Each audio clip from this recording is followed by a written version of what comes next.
welcome to another 24 hours readathon. My name is Julia and this is my YouTube channel where I talk about art, books and museums.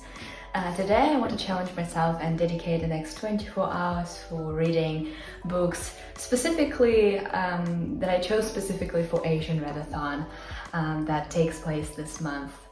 So I have started America for Americans last night. So yeah, I'll be reading this book. I haven't decided what is going to be my next book if I finish this one within 24 hours, but probably it will be Please Look After Mom, because this is the book of the month for our book club, and I of course have to finish it on time and maybe reread another time before we actually gather for our meeting, just because I have this gorgeous opportunity to have one day for, let's say, myself and for books. I am of course going to use it and I'm going to read as much as possible. I'm reading America for Americans together with the audiobook, so it was very helpful because I learned that this word is actually pronounced xenophobia in English, not xenophobia as I would pronounce it in,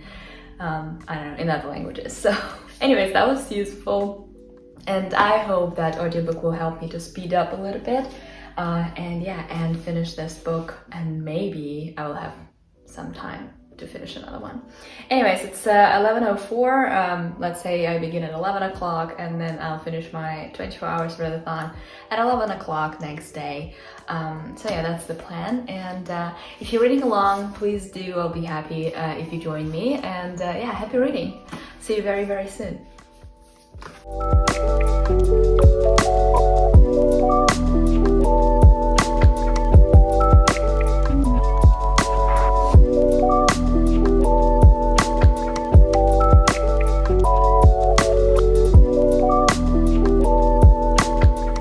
Okay, I decided to take a little break outside. I know, I'm going to continue listening to the book as an audiobook, but I want to go to the local zero waste shop and buy a couple of things for foreseeable future. I need spices, I need probably some oats.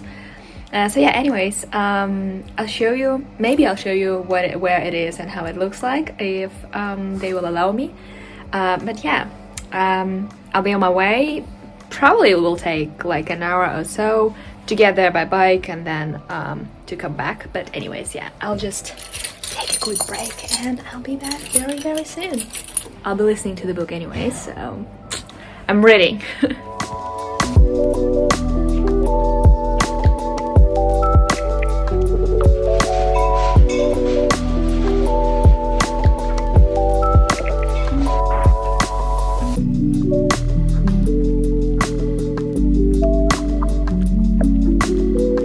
I just got back from the zero waste store.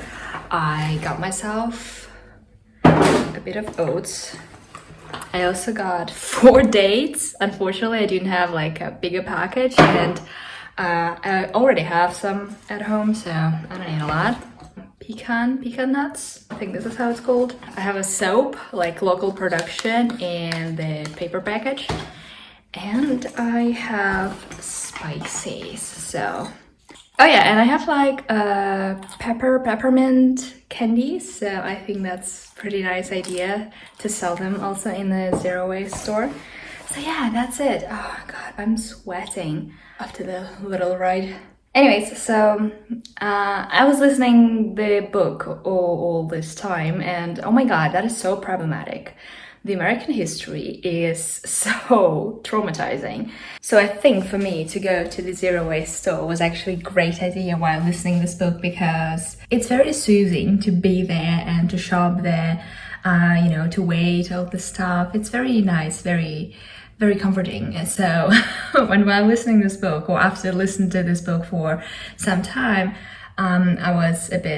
it was difficult, let's say. Obviously, I knew that American history is very difficult, but I didn't know that it's like so bad. Like even towards Germans, for example, or Irish people who like obviously white, But then now I'm on a chapter where she describes the history of Chinese Americans, and that is even worse. And so yeah, I needed like this little break. But yeah, back to the very difficult subject, and yeah, let's continue with the book.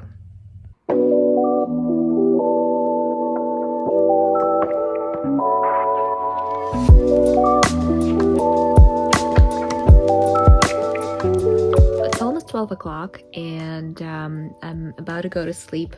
I've just finished America for Americans, which I have to admit was a bit difficult. It was difficult not just because it was, you know, like difficult subject, discussing legislations and how the systematic racism was created and still kind of like supported by people, by the media, and by first of all decision makers. But it was also difficult, let's say morally, to read it about it. I think the whole world is actually inflicted with this disease of xenophobia. The similar situation, and I can recall a similar situation in a lot of countries. So I don't know, it's just difficult to think about this subject, but I have to admit it's a very important book. I'll think about this book a bit more, and I'll conclude in my wrap-up video what I think about this book specifically. But yeah, and because this book was a bit difficult, let's say, I decided just to take a little break and read something funny. So I picked up the Dear Girls by Ali Wong. Ali Wong is a comedian, I think.